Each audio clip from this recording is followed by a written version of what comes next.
एक दफा सुकरात अपने शागिर्द के साथ बाजार से गुजर रहा था। वो दोनों बातें करते जा रहे थे कि अचानक ही एक आदमी सामने आया और सुकरात को बुरा भला कहने लगा। वो आदमी गुस्से से लाल पीला हो रहा था और मुसलसल सुकरात के साथ ऊल फूल बक रहा था।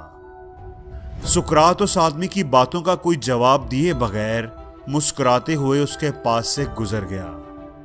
सुकरात को मुस्कुराते देखकर वो और गुस्से में आ गया और सुकरात को गालियां निकालने लगा। न सिर्फ सुकरात को बल्कि उसके खानदान को भी बुरा भला कहने लगा। ये सब होने के बावजूद भी सुकरात मुस्कुराते हुए आगे बढ़ता रहा। जब उस आदमी ने देखा कि मेरी बातों का सुकरात पर कोई असर ही नहीं हो रहा, तो वो मुंह ही मुंह में बुड़बुड़ाते हुए उनके रास्ते से हट गया। उस आदमी के जाते ही शागिर्द ने सुकरात से पूछा कि आपने उस आदमी की बातों का जवाब क्यों नहीं दिया? और तो और आप मुस्कुराते रहे। क्या आपको उसकी कोई बात बुरी नहीं लगी? क्या आपको उसकी बातों से दुख नहीं हुआ? सुकरात ने शागिर्द की तरफ एक नजर देखा, लेकिन उसकी बात का जवाब देने की बजाय उसे अपने पीछे आने का इशारा किया। शागिर्द खामोशी से उसके पीछे चलने लगा। वो दोनों चलते चलते सुकरात के घर तक पहुंच गए। शागिर्द को बाहर रुकने का इशारा करके सुकरात अंदर चला गया।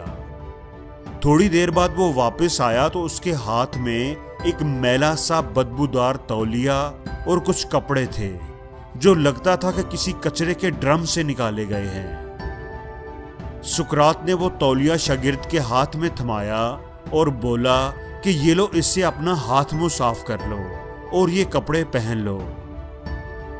उन कपड़ों से इंतहाई गंदी बू आ रही थी। शागिर्द ने उन्हें हाथ में लेते ही दूर फेंक दिया। मैं इन्हें कैसे पहन सकता हूं? ये तो इंतहाई गंदे और बदबूदार हैं। सुकरात ने कहा कि जिस तरह तुम इन मैले बदबूदार कपड़ों को कबूल नहीं कर सकते, बिल्कुल इसी तरह मैं भी किसी के बदबूदार अल्फाज को क्यों कबूल करूं?